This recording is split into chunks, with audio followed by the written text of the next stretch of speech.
դժգոհված է, դեպի ինչի կապված այսպես մեծ զարգացում ապրում Հայաստանի մանավանդ այս կապված ինքնությունների ինքնությունների չկարողանում, բայց հատկապես ինչու է հենց ուզում Հայաստանը։ Ես միշտ ասել եմ եւ նորից եմ կրկնում, որ ցանկացած աղանդավորական կազմակերպության գործունեություն Հայաստանում իրենից ներկայացնում է բացի այն ոգևորը, որը շատ անգամ քողարկում է, իրական իրենց գործընթացը, որը թե ինֆորմացիա հավաքելն է, թե հետախուզումը, թե ամեն ինչ, ինչ որ կապված է երկրի հետ։ Մի մոռացեք մենք որտեղ ենք ապրում, մի մոռացեք թե մենք ումով ենք շրջապատված, ովքեր են մեր հարևանները, եւ ամենակարևորը, որովհետեւ մի արևմտյան պետություն հանդերձ չտվա, որ չի հետաքրքրում Հայաստանով։ Գուցե ինչ-որ քաղաքացի, պարզ քաղաքացի չիմանա Հայաստանը որտեղ է գտնվում, բայց իրականության մեջ բոլոր հատուկ ծառայությունները իրենք շատ լավ հետաքրքրված են Հայաստանով եւ Հայաստանի շրջակայքով։ Եվ ցանկացած կրոնական կազմակերպություն առաջին հերթին իր ճիրանները գցում է ոչ միայն քաղաքում, կենտրոնում, քաղաքամայրում, այլև շրջաններում, մարզերում։ Մենք կարող ենք լավագույնս այդ ամենում համոզվել, եթե այցելենք սահմանամերձ Տավուշի մարզը, Սյունիքի մարզը կամ ցանկացած մի մարզ, որը որ սահման ունի մեր արտաքին հարևանների հետ։ Եվ բնականաբար այնտեղ իրենք իրենց գործունեությունը ծավալում են։ Ինչ են անում, ով կարող է ասել, որովհետեւ մեկը։ Ես շատ անգամներ ասել եմ եւ եւս մեկ անգամ նշում եմ։ Այսօր մենք ունենք խորհրդատվության օրենքը, որը որ թույլատրում է օրենքի մեջ գործող ցանկացած կրոնական կազմակերպության գրանցում։ Եթե նա իր գործունեությամբ եւ իր դավանաբանությամբ, իր գաղափարախոսությամբ դեմ չէ Հայաստանի Հանրապետության օրենսդրությանը, սահմանադրությանը, չի վնասում մարդկանց առողջությանը եւ այլն եւ այլն։ Նման ատրիբուտները պահպանելով ցանկացած կրոնական կազմակերպություն, որը որ ունի 250-ից ավել անդամներ կամ 500-ից ավել անդամներ, ենթակա է գրանցման վերջիններիս ցանկության պարագային։ Առանց գրանցվելու գործունեությունը նրանց արգելվում է, հետապնդելի է, բայց նաև գրանցվելուց հետո որոշակի պարտականություններ եւ պարտավորություններ ունեն նրանք, որոնք են հրատարակել օբյեկտիվ գրականություն, որտեղ որ բացահայտ կերպով իրենց դավանաբանության մասին կամ գործության մասին է խոսքը լինում, այսինքն ինչով են զբաղվում, ինչին են հավատում, ինչ են հետապնդում, ինչն է իրենց նպատակը,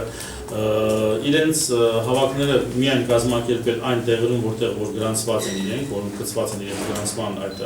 փաթեթի մեջ, եւ ամենակարևորը հրապարակային որևէ կրոնական միջոցառումներ, ժողովներ եւ քարոզներ եւ առավել եւս հոգեվորություն չկատարել։ Այս ամենը ամրագրված է մեր մայր օրենքում, սակայն մենք այսօր չունենք օրենքներ, ոչ քաղաքացիական, ոչ քրեական օրենսգրքում, որոնց համաձայն մենք հնարավորություն կունենայինք մարդկանց պատժել, եթե նրանք խախտում են այդ օրենքը։ Մարդկության ժամանակ բռնեցին որևէ մի հոգեվորությամբ զբաղվող աղանդավորականի ինչ պետք է անենք, ինչպես պետք է անենք։ Տեսեք, առանց գրանցվելու նրանք արդեն գործում են, բավականին ստվար զանգված ունեն, որոնք որ իրենց հետևում են։ Ունեն անգամ եւ իրենք չեն վախենում եւ բացահայտ կերպով YouTube-ի մեջ նաեւ սեվագրամասնավ շատ կասի ունեն նյութեր, որոնք որ լուսաբանում են իրենց գործունեությունը եւ այս ամենը այսօր անպատժելի է, հա, չենք պատժում, մինչեւ որ դանակը ոսկորուն չհասնի, հենց որ հասնում է գրանցում ենք եւ էլի անպատժելի է մնում։ Այսինքն բարդիթող վիճակ է եւ եւս մեկ անգամ մեր պետության պատկան այրերին եւ մարմիններին ոչ եմ անում, որ իրանք այս ամեն ավելի լուրջ մոտենան։ Սա միայն առաքելական եկեղեցու գործը չէ, որ իրենք գրանցեն, կոպիտ ասած գցեն մեր ջանը, մենք էլ տարիքից փորձենք դուրս գալ կամ պայքարենք նրանց դեմ։ Պետք է մենք հասկանանք, թե ինչ է կատարվում այս երկրի մեջ։ Այս ամենը ինչ նպատակ ունի։ Որևէ մի աղանդ ես ձեզ ամենայն վստահությամբ եւ ամենայն պատասխանությամբ ասում, չունի հայկական ծագում։ Ցանկացած աղանդ ծագել է դրսում եւ ներմուծվել մեր երկիր։ Որովհետեւ մի աղանդ չի անջատվել կամ հերձված չի անջատվել հայրաքելական եկեղեցուց։ Նման դժգոհողներ չեն եղել, նման կառույցներ չկան։ Բոլոր տեսակի աղանդավորական կազմակերպությունները, այդպես կոչված եկեղեցիները գալիս են արևմուտքից։ Ինչի համար են գալիս, ինչ են անում, ինչի տակ են քողարկում, այս ամենը հեշտ է բարձր, հա։ Որովհետեւ ես մտածում եմ, որ այդքան բարի քերիներ եւ հորեղբայրներ չկան արտասանում, որ ավելի շատ մտածեն մեր ազգի մասին, քան թե մենք ենք մտածում մեր ազգի մասին։ Եվ ես չեմ մտածում, որ մեր ժողովուրդը այդքան անկիրթ է, որ կարիք ունի դրսի նորամուտ ժամանակակից մոդեռն մոտեցումներին դեպի Աստծուն, Մեր եկեղեցին նույնպես ժամանակակից է, նույնպես իր գործելավոճի մեջ օգտագործում է ժամանակակից մեթոդներն ու հնարավորությունները, սակայն ավանդականը մնում է ավանդական։ Այն ինչ վերաբերում է Աստծուն, այն գաղափարները, ինչ վերաբերում են Աստծուն եւ մոտեցումները, որոնք ամրագրված են տիեզերական ժողովներով, մեր սրբազան հայրերի կողմից այս ամենը անփոփոխ են, այն դոգմաններ են, որոնք որից մեկը իրավունք ունի եւ իրավասու չի փոխելու։ Առավելևս ցանկացած աղանդավորական կազմակերպություն։ Գալով այս աղանդավորական կազմակերպությանը կյանքի հավատք, կենթանի հավատքի ընտանեկան եկեղեցի։ Կենթանի հավատք ընտանեկան եկեղեցի։ Կենթանի հավատք ընտանեկան եկեղեցի կամ հավատքի ընտանեկան եկեղեցի, life faith, մոտավորապես sense ներքնչում, այս աղանդի սկիզբը նույնպես եվրոպական է, ռուսական է, կամ չգիտեմ որտեղից որ է, որտեղ ինչքան ես նայեցի համացանցում, ամենուրեք տեսա նաև հղումներ ռուսական եւ ամերիկյան այդ աղանդի ամերիկյան հավաքույթների կամ հավաքների կամ իրենց կազմակերպված քարոզների բուժումների։ Ես շատ անգամ ասել եմ, որ նման բաներ կիրառում են բոլոր տեսակ աղանդավորները եւ մի անգամ էլ խոսեցի մեկ աղանդի մասին, չեմ հիշում որը, որը 5 անգամ նույն երիտասարդին տարբեր տեղեր բուժեց։ Հա, 5 անգամ ինքը բուժվեց չքայլելու կամ կաղալու կամ ինչ-որ տեսակ հիվանդությունից, հա։ Այդ ամենը ֆիքսվել էր կամերաներով, այդ ամենը ֆիքսվել էր հատուկ ծառայություններով եւ բացահայտվեց նրանց կեղծիքը։ Ես վստահ եմ, ավելի քան վստահ եմ, որ նման կեղծիքների դիմում են ցանկացած միկրոնական կազմակերպություն, որոնք ուզում են զանգվածային առումով մարդկանց զգացողության վրա ազդել, որպեսզի նրանց մեջ առաջացնեն ինչ որ անհասկանալի մի տեսակ երկյուղատություն, վախ, որը հեշտ կլներ նաև նրանց հետագայում կառավարել։ Եվ ամենացավալին բանն է, որ ցանկացած կրոնական կազմակերպություն արդեն իսկ որդեգրել է մեկ հստակ քաղաքականություն։ Նրանք անմիջապես իրենց բոլոր ջիգուջանքը ուղղում են երիտասարդներին, աճող սերունդին, նրանց համար ճակերտավոր կուրքեր հանդիսացող երգիչներին, ժամանակակից արվեստի ինչ-որ ներկայացնում, որոնք որ կարող են իրենց հետևից զանգվածներ տանել։ Եվ այս ամենը նույնպես աչքաթող է աղում մեր պատկան մարմիններից եւ ես սա առիթ հանդիսանալով օգտագործելով եւ այս ամենը առիթ հանդիսացնելով ես կուզենայի որ եւս մեկ անգամ կոչ անեի յուրաքանչյուր մարդու որ զբաղվում է այս հարցերով ուշադիր եղեք եւ զգոն եղեք տեսեք ինչ է կանում որ հետո նշինի որ գլուխներս բռնենք եւ ասենք ես ինչ արեցինք եւ մեր զավակների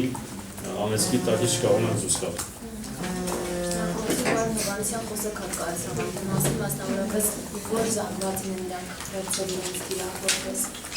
Նախ կենթանի հավատքի ընտանեկան եկեղեցի, հիմնականում նա գրանցվել է 2011 թվականին, ավելի ճիշտ սկսել է գործել 2011 թվականից, քանի որ պետը ռեգիստրում այն գրանցված չի որպես կրոնական կազմակերպություն, նրա ղեկավարն է Արամ Ասատերյանը։ Ոմն Արամ Ասատերյանը։ Ու հիմնականում իրանց թիրախ հանդիսանում են երիտասարդները, իրանց խաբելով թե համերգ է եկեք, համերգ հրավիրակոմս են տալիս, իրանք կազմակերպում են թափ գաղտնի համերգներ, որի ժամանակ էլ զբաղվում հոգևորությամբ, նաև բուժումներ կատարում, իբր հաշմանդամ երեխաների են բուժում, Հիսուսի անունից բուժվեք արտահայտություն անելուց հետո ու նաև կան շոու բիզնեսից անդամներ, որոնց մասին ներկայային չեն կարող հրապարակել անունները։ Ներեցեք երբ բանից է այս ավանդը։ 2011 թվականից գործում է։ Հայաստանում հիմնականում ինքը իր հավաքն է կազմակերպում է երկաթուղայինների պալատում եւ տարբեր մշակութային տներում։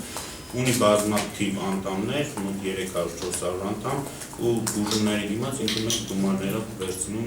ժողովրդից։ Հետո աստուծեստանալին չի ոչ դրանց հասունալից անվանում։ Չէ, կենթանի հավատ ընտանեկան եկեղեցի։ Իրանք հովանավորվում են Ամերիկայից։ Կան արդեն բուժումներ։ Ինչու է տարբերում մյուս աղանդներից։ Մյուս աղանդներից անկեղծ ասած իրանց տեսավորողակները նայելուց ես սարսուր ապրեցի, քանի որ իրանք նախ ծաղրում են Սուրբ Հոգին, համարվելով քրիստոնեական եկեղեցի, ծաղրում են մեր նախնիներին ու դրա դիմաց բուժումներ են անցկացնում։ Մասնավորապես ինչպես են նախնիներին ծաղրում։ Նախնիներին պատմություն են ծաղրում, ուղղակի չենք ուզում վիդեոները հրապարակել դա իրանց գովաշ համարելու համար, բայց խոստանում ենք շուտով կարճ տեսավորողակներ տեղադրենք համացանցում։ Ասացիք բան դուժացնել, ինչ է նշանակում բան դուժացնել։ Դուժացնել բուժման նպատակով նրանցից վերցրել են բազմաթիվ մեծ փոքր չափերի գումարներ, բայց բուժում չի եղել։ Եվ ցանկացած պարագային դուրժած մենք կարող ենք համարել ցանկացած մեկին, ով ուղղակի անցել է նրանց գովի միջով, որովհետև ցանկացած մեկ մարդ, որ հանրական կազմակերպության գործունեությանը բախվում է եւ անցնում է դրան միջով, բնականաբար հոգեկան խորը խնդիրներ ունենում եւ բավական երկար ժամանակ է պետք, որպեսզի նրանք վերականգնվեն, որպեսզի նրանք լիարժեք եկող դառնան, որովհետև ես ելի եմ հանդիպել շատ մարդկանց, բնականաբար պետք է հանդիպեմ եւ հանդիպում եմ, ովքեր որ դուրս են եկել ինչ-ինչ կրոնական կազմակերպություններից, եւ շատ դժվար է նրանց մեջ վերականգնել այն նախկին մարդկային հոգեբանական վիճակը, հանելով մեջներից վախը, ստրեսը, այն ամենը, որոնց որ նրանց կերակրել են, հա եթե այստեղ չկա չեք փրկվի, եթե սա չի լինի եւ այլն, բաներ, որոնց պատճառով մարդիկ շատ անգամ ինքնասպանություն են գործել եւ շատ դեպքեր կան, պարզապես այսօր այդ ամենը, չգիտես ինչու, չի ուզում հրապարակել, որովհետեւ չունեն պատկան տեսակի մասնագետներ, որոնք որ կկարողանան ապացուցեն, որ այդ ինքնասպանության հիմքում են կարծել ոչ թե կենցաղային ինչ խնդիրներ, այլ իրականության մեջ հոգեբանական խորը ստրես, որ առաջացել է քայքայիչ աղանդերի գործունեությունից, որտեղ ցանկացած այդ տեսակ աղանդավորական կազմակերպություն են կոչվում են քայքայիչ աղանդ, նրանք քայքայում են թե հասարակությունը, թե ընտանեկան կարգը, թե վիճակը։ Ես չեմ հանդիպել առայսօր որևիցե մի ընտանիք, եթե որտեղ կա անանավոր, որ այդ ընտանիքը առողջ լինի։ Անպայման դեպի ընտանիքի կործանում է տանում այս ամենը։ Եվ այս ամենը փորձում են քողարկել եւ արդարացնել ավետարանական այն խոսքով, որ կգա ժամանակ, որ որդին հորդեմ դուս կգա, դուստրը մորդեմ եւ այլն, նրանք ասում տեսեք, սենց է գրած, ուրեմն սենց է պետք լինի, հանգիստ եղեք։ Բայց սա ճիշտ չի։ Ճիշտ մոտեցում չի, մարգարեություն է մնում, այդ ամենը իրականությունը, բայց պետք է դրանով քողարկել եւ դրանով արդարացնել այն ամենը, որ տեղի ունենում։ Մենք գիտենք, որ այսօր մեր ընտանիքները առավել քան խաթարված վիճակում են մեծամասամբ, հա, եւ դրա պատճառն է թե արևմուտքի նեգատիվ ազդեցությունը, թե այս կրոնական կազմակերպությունների ազդեցությունը եւ թե սոցիալական վիճակը, այս ամենով գումարվելով մեկ էլ այդ վիճակը, երբ որ նորմալ է համարում, եթե մայրը թողի երեխաներին եւ գնա այդ քայքայիչ պաշտամունքին հա մասնակցելու, նրանք դա համարվում են նորմալ եւ չգիտեմ որքանով է դա նորմալ համարվում, հա յուրաքանչյուր պետք է իր տեղում լինի եւ իր ծառայության մեջ լինի, եթե դու վատ մայր ես, դու չես կարող հավատացյալ լինել։ Այլ հայտնի է, որ շատերը գնում են ավանդավորական կազմակերպությունների մասնակցություն ելնելով սոցիալական ինչ-որ բարիքներից եւ այս կառույցները գնալով շատանում են։ Ինչ անում հայ առաքելական եկեղեցին դրանց դեմ առնելու եւ իր ճշմարիտ հավատքը տարածելու։ Ինչ եմ անում ես այսօր այստեղ։ Դե միայն ասուլիսները չի։ Բա ինչ պետք է անեմ ես։ Եկեղեցին մի մոռացեք, չգիտեմ ինչու բոլորը մտածում են, որ եկեղեցին պարտադիր պետք է համընթաց զուգահեռ ավելի շատ գումար կամ սնունդ բաժանի մարդկանց, որպես ինչ։ Քանի հոգևոր հովիվ ունենք մենք, քանի հոգևոր հովիվ ունենք, գյուղերում մեկ քահանան քանի գյուղ է սպասարկում։ Այսօր կա քահանա, որ 12 գյուղ է սպասարկում։ Եկեղեցին անելիք չունի։ Եկեղեցին անելիք, եկեղեցին աճեցնում է հոգևորություն, ժամանակն ավելի վատ է։ Այսօր մենք ունենք ամուսնացյալ մոտ 300 քահանաներ, 10 տարի առաջ մենք ունենք հազիվ 100 հասնող քահանաներ։ Մի մտածեք, որ քահանա պատրաստելը շատ արագ գործ է, եկավ կուրսերի մասնակցեց, շփթեց եւ պատրաստեց քահանան։ Ամենակիչը քահանայի հոգևորականի ուսման ընթացքը ամենակիչը տևում է մոտ 3-3.5 տարի, եթե այն պայմանա, որ անձը ով ուզում է քահանա դառնալ, բարձրագույն ավարտել եւ ինքը ուղղակի քահանայից լսարան է ավարտել։ Բայց կա նաեւ ճեմարան, որի դասընթացների ընթացքը մոտ 5-6 տարի է տևում։ Այնուհետև դիպլոմային աշխատանք եւ նոր արդեն քահանան պատրաստ է իր գործունեությունը ծավալելու։ Մի մոռացեք, այսօր մենք ապրում ենք դիցու 1 միլիոնից Երևանում։ Եվ այստեղ մենք Երևանում ունենք 1 միլիոն ժողովրդի համար, քանի հոգևորական մոտավորապես ասեք։ Ես կասեմ 30։ Կենտրոնացած են հենց այստեղ։ Ոչ, պարզապես թեմը մեծ է, դրա համար այստեղ շատ հոգևորական, կենտրոնացած չի։ Ամբողջ թեմում 46 քահանա ունենք, որից 30-ը մոտավորապես ծառայում են Երևանի մեջ։ Եվ ինչ կարող են անել 30 քահանաները 1 միլիոնից քաղաքում, եթե կողքին կանաչինի ժողովուրդը, եթե կողքին չօգնեն երիտասարդները իրենց բարի կամքով։ Ես չեմ ասում, որ սա արդարացում է, ոչ, պարզապես ժամանակը կգա եւ քահանաների թիվը կշատանա, կարատանա քահանաները, բայց քանի մենք այսքան ունենք, այսքանով պիտի բավարարենք, առաջ ավելի քիչ ունենք, առաջ ավելի վատ է վիճակը, հիմա ավելի լավ, եկեք արձանագրենք լավը, իսկ ինչ վերաբերում է ինչ է անում եկեղեցին, մի մոռացեք, որ եկեղեցին միայն հոգևորականը չէ, հոգևորականը սպասավորն է, եկեղեցին դուք եք, ինչ եք անում դուք, որպեսզի հայ առաքելական եկեղեցու գաղափարախոսությունը քարոզները առավել շատ լինեն։ Կոնկրետ դուք թղթակիցներդ ինչ եք անում։ Բացի այն, որ շատ հոդվածները հրապարակում թերթերում եւ նաեւ տարբեր լրատվամիջոցներում, որոնք որ դեմ են այս ամենին։ Երեք ամբողջ ԶԼՄ-ները ողողված են Հելովինի գովազդով։ Հյուսեն Պողոդով քայլեցին, ուրախ զվարճություն է տալի։ Սա է ձեր արածը։ Բաց են տալի, ինչ եք անում որ դուք։ Մենք մեր մասով իրազեկվում ենք, այն ինչ որ դուք եք անում, իսկ դուք ասում եք չկան քարոզներ։ Ես ասացի ոչ թե չկան, այլ քիչ են եւ կարողան։ Դամար երբ մեկ վարքյան, դամար երբ դուք ասում եք ինչ անում եկեղեցին, նա պետք է դուք ձեզ այդ եկեղեցուց չբաժանեք, դուք մասն եք ազում այդ եկեղեցու։ Եթե դուք ձեզ համարում եք հայ առաքելական եկեղեցու հետևորդ, մկրտված եք այդ եկեղեցում, ձեզ համար անտարբեր չէ հայ ժողովրդի այսօր ներկայիս վիճակը, դուք ցավ եք ապրում այդ վիճակը, ուրեմն դուք էլ անելիք ունեք, ամեն մեկը ձեր չափով, ձեր գաղափարով։ Երբեք չի պարզապես փորձել հասկանալ ինչ որ մեկը մեղավոր է թե չէ։ Մեղավորը ժամանակաշրջանը, բայց ոչ մարդիկ, ամեն մեկս անելիք ունենք եւ անում ենք, եւ եթե ավելի լավ անենք, ավելի լավ կլինի վիճակը։ Նոր աղանդը նաև մրցակցության մյուս աղանդների մեկ, որոնց դեմ պայքար չկա։ Կյանքի ոչ հայ դեպքում Չգիտեմ անկեղծ կա պայքար, չէ, բայց բոլորն են համարվում են բացի մի քանի աղանդներից ավետարանչական եկեղեցիներն իրենց համարում, բայց մի հարց ունի, ուղղակի օրինակ հայ առաքելական եկեղեցին, էլի քրիստոնեական եկեղեցի, առաքելական, ինչի չկա հայ առաքելական եկեղեցու ճյուղեր, անուններ ունեն։ Հետևաբար սա նշանակում է, որ տվյալ աղանդները ընդամենը մի մարդու ձեռքի գործ է, ու ինչի պետք է իրական պայքար։ Այսինքն բոլորը մեկ ընդհանուր։ Գուցե մեկ ընդհանուր, գուցե ոչ, բայց նայեք տեսեք, իրենք չեն կարող, չպետք է պայքարեն, որովհետև սկզբունքորեն նույն բանն են դավանում, իրենք սնվում են նույն աղբյուրից, նույն արտասահմանյան ֆինանսավորումներից, եւ իրենք հավատյալ կազմակերպում են ընդհանուր մեկ թշնամու դեմ, որով փորձում են ավելի փափուկ, ավելի sense Կուկուշ Երևան ուրիշների աչքին, հա, դες բարօգտագործեմ։ Այսինքն Եհովայվականին համարում են իրենց ամենավատ թշնամին, բոլորը համախմբվում են Եհովայվականների դեմ։ Տեսեք, մենք էլ իրենց չենք սիրում։ Հա, որպեսզի այս ֆոնի հետնամասի վրա իրենք ավելի լավը Երևան, ավելի, ինչ ասեմ, աստվածապաշտ եւ կամ ավելի ազգի մասին մտածող։ Ազգի մասին մտածող որևիցե կրոնական կազմակերպության առաջնորդ չի գա ջլատելու եկեղեցու կամ ժողովրդի ուժերը, որովհետև ինչքան մասնատված լինի,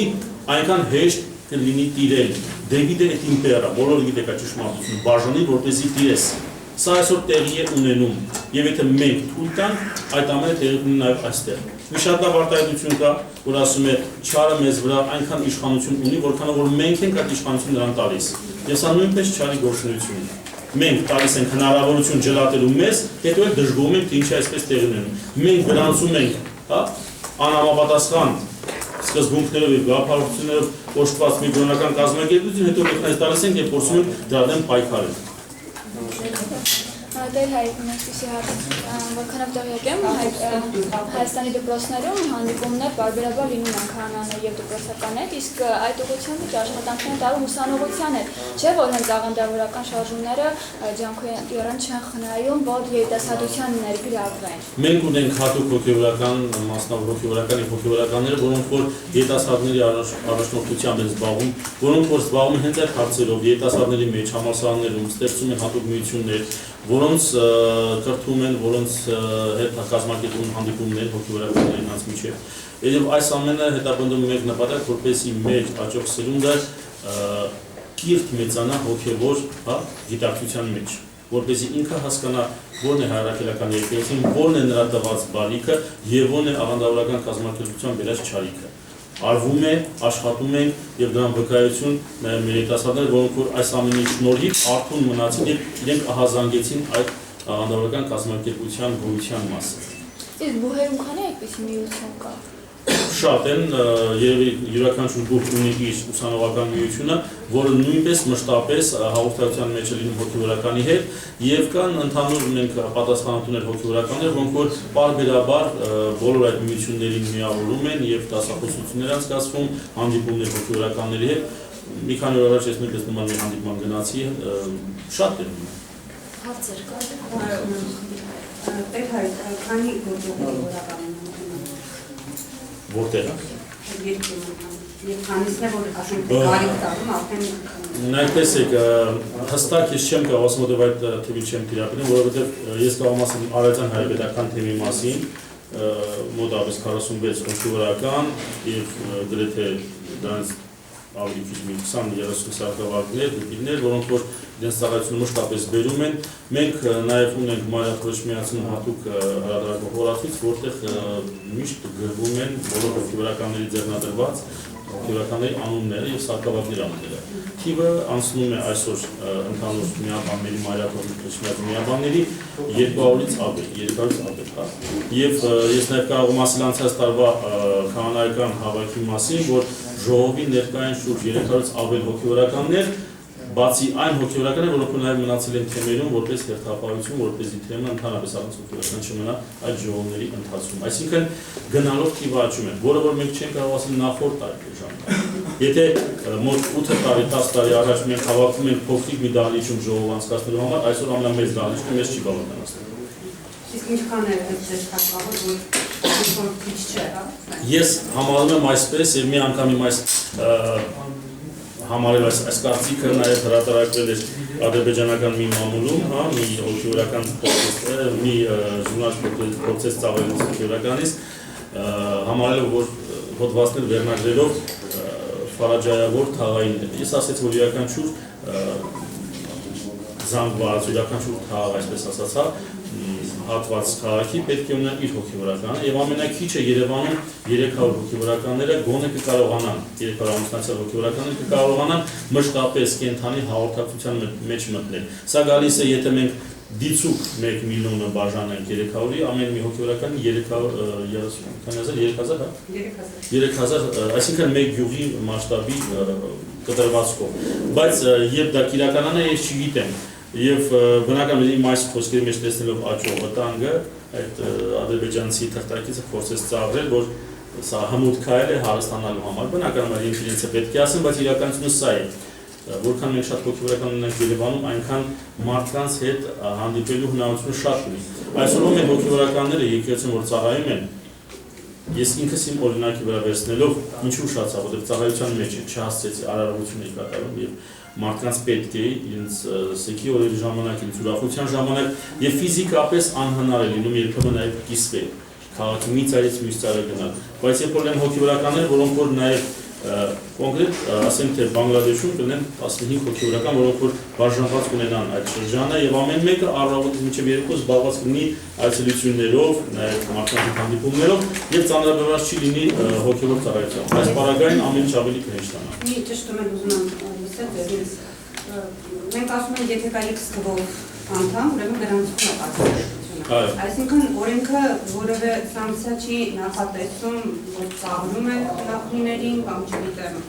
Այսօր այդ ամենը նայում են թղթի վրա։ Թղթի վրա գրված է, որ մենք դավանում ենք նման բանի, մենք դեմ չենք պետության դրոշին, զինանշանին եւ այլն, լավ թղթի վրա կա ամրագրված, թե իրենք ինչ են անում, որովհետեւ մեկին այսօր հետաքրքիր չէ, ցավն դա է, որ ոչ ոք չի հետևում, գրանցում են, այսպես ասած բաց են թողում, գրանցում բաց են թողում, ասում են դե պայքարել։ Արգելվում է, այո, բայց ով է հետևում, Այսօր կոնական գազམ-ից մեկը 5000 հոգեանոց դահլիճ է կառուցել, հա, կորեյաջորից մի քիչ վերևում։ Ով է հետո։ Այո, չեմ ուզում ուղղակի գովաշինի։ Ով է հետևում, որտեղից այդ ֆինանսական հոսքերը։ Եվ շատ նման բան։ Սերվակին ո՞նց հայտնաբերվեց այդ աղանդը, ինչպես Facebook-ում մեծ կան ուժողներից ու դիմեցին։ Իդեպ դիմողներից մեկն էլ ձեր կոլեգան է նրանով։ Ուժող, ինչ էին արել, որ ուժել են։ Գումարի դիմաց իր ընկերոջը բուժել են իբր։ Գումարը վաստեք ինչ են արել։ Ձեր հայր կխնդրեի ավելի շատ անդրադառնալ այդ Հելլոուինին, ինչքանով է հայացքին բնորոշ այդ մշակույթը։ Բացարձակ բնորոշ չէ, դրա մասին խոսել ենք եւ ես մեկ անգամ առիթ ունեմ պարզապես ասելու, որ արամտյան ինչ-որ սուբկուլտուրայի մնացույթ է, որը որ չգիտեմ, անգամ արտասահմանում եկեղեցիների կողմից չի հրախոսվում, հա, ինքը անվանվում է The Day of All Saints, հա, բոլոր սրբերի օր, բայց նման հա, տոնակատարություն սրբերի նվիրված չկա։ Մենք ունենք բոլոր սրբերի նվիրված տոնակատարություն։ Այսօր բաններ, վաղ չեմ ասել շաբաթ օրը, չէ՞։ Այո, շաբաթ օրը տոն բոլոր սրբերի, հայտնիների եւ անհայտնիների։ Այսինքն մենք նույնպես նման օր ունենք, բայց ոչ թե Հելովին տեսակով, երբ որ զարհուրելի դիմակներով կամ նկարազարդված վիճակով դուրս են գալի մարդկանց վախեցնելու նպատակով։ Իսկ մեծ մասսայականություն է, չէ՞, վայելում։ Դա այսօր ամեն վատ բան կարելի է մեծ մասսայականություն վայելել, տալ, եթե դա պատշաճ քարոզություն կատարվի, դա ամեն ինչը դարձվի որպես շոու բիզնեսի կամ պարզապես բիզնեսի ատրիբուտ։ Այսօր բոլոր կլուբեր, սրճարանները, ռեստորանները Հելովին փարթիներ են անում, հա։ Օրը մի 4 անգամ իմ էլեկտրոնային հասցեն նման հրավերներ է գալիս։ Թե որտեղից իմ հասցեներն դա չգիտեմ։ Հարցը ձեր չունեիք հարց։ Ձեր հարցը կասեք։ Իմ հարցը այնքան արդեն ուշացավ, դուք ասեցիք ինչ եք անում դուք։ Հայտնի է, որ միցից գրվեց Ստրասբուրգի հոգևոր բովի Տեր-Հաչեի, այսպես ասած, բուռն գործունեության մասին, չէ՞ կարծում, որ հոգևորականների։ Ուրեմն այդ բուռն գործունեությունը շատ կերպով ավելի չափից ավելի ներկայացված է, քան դա գոյություն ուներ, եւ ես դա դրան վստահ եմ, որովհետեւ այստեղ խնդիրը հոգևորականը չէ, այստեղ խնդիրը ինչպես միշտ նաեւ մեր հակամարտող կուսակցական վիճակներ, որ արտասանում ավելի բացահայտ է։ Այս ամենը կա, եղել է եւ մնում է ժողովրդի անհարթ վիճակը, որպեսզի արդարացվի, որպեսզի ինչ-որ մեկին մեղավոր գտնվի, մեղավոր է գտնում հոգևորականը։ Վստահ եմ, եթե հոգևորականը նման վարքագիծ ունենար, ինքը կպատժվեր խստագունես վեհապարի կողմից։ Վեհապարն էլ արդար մարդ է այս պարագային եւ ինքը չէր հանդուրժի, որ նման հոգևորական շարունակել իր հոգևոր ծառայությունը ասպարեզում։ Ավելի քիչ զանցանքի համար են հոգևորականները կարգալուց եղել, այնպես որ դրան վստահ եմ։ Կան այլ Ես ինչ ճշտում եմ, եթե բարեկամությունների հետ կապված այս համանդրական շարժումը, այդ համանդրական շարժումը Հայաստանում եւ իշխանությունները այս շարժման շարքում ավելի շատանում է։ Ըստ սա գնալով այս ընթացքով անդամների թիվ հավաքելով չեք տանում պետք է Գիտեք ինչ կա, այսօր պարզապես պետք է հստակեցվի եւ նաեւ չգիտեմ մեկ անգամ փորձ արվեց, որպեսզի նոր եթե գրանցում տեղ ունենա, ապա անդամների թիվը շատ լինի եւ այլն, դրա դեմ մի մեծ բոյկոտ սկսվեց, մեծ բողոքներ ավետարանական տարբեր ժողովուրդների ինչպես նման բաներ եւ այլն, այսինքն ցանկության դեպքում նաեւ ճնշումներ տեսած, ցանկության դեպքում կարելի է այնպիսի օրենք մշակել, որ հստակ կերպով կհետևի նրանց բոլոր ամբողջ գործունեությանը, հա, կհսկի նրանց ֆինանսական հոսքերը, որտեղից են գալի, կհսկի նրանց գործունեությունը, այսօր ինչով են զբաղված, դու գիտեք, իրենց փակ դռներ եւ ինչով են զբաղված, տեսել եք, նկարել են, ինչ որ մեկը հանրության, չասեմ, սեփականություն դարձել նրանց գործունեությունը, ոչ, եթե ինչ որ մեկն է նկարել այն ինչ որ պետք է տեսնեն դրսում։ Չէ, բայց օրինակ կոնկրետ նկարել եմ փաստացի մի ինքնասպան եղած երեխայի մորը, որը պատմել է, թե ընկերուհին ինչ արել է տեղեկով է սատրալիստ ընկերուհին։ Ապրես։ Քո բախտը բերել է, որ նման լույս կարողացած հայտարարել։ Բայց դա մեկն է 1000-ից, որը որ լուսաբանվել է։ Բայց քանի ինքնասպանություն տեղի ունենում այսօր քաղաքում, ամսվա կտրվածքում, տարվա կտրվածքում եւ քանիսն են որականում որպես կրոնական հողի վրա շեղվածների ինքնասպանություն։ Որից է մեկը, բացի եւ այդ բացառությամբ, որովհետեւ ձեռնետու չէ։ Հակառակ դեպքում չեն կարող որևէ կերպով պատժել մեղավորներին, ավելորդ գլխացավանք է, որովհետեւ չկա պատկան մասնագետը, որը կարողանա նման կերպով բացահայտի ցույց տա, որ կրոնական կազմակերպությունն է մեղավոր, որն է մեղավորությունը, ինչ քարոզի պատճառով այդ ամեն տեղ ունեցել, հա, ավելի հեշտ է պարզապես ասել, որ դա կենցաղային ինքնասպանություն է եւ խնդիրները փակվեցին, որևէ մեղավոր չկա։ Դեռ անցած մի քանի տարվա առաջվա ինքնասպանությունը, որ օգնել են ինքնասպան լինելու, հա, հիշում եք, Երևան կամուրջը դա կապած էր ձեռքերը, ոտքերը։ Ինչ եղավ, դրա արձագանքը գիտեք, ուր է մեղավոր։ Եվ շատ նման բաներ։ Կներեք, դուք ասեցիք, որ աղանդները այդպես ասած հատուկ ծառայություններ եւ այլն այդպես չի, որ բարեկամաբար են վերաբերում, իսկ ես մասոնական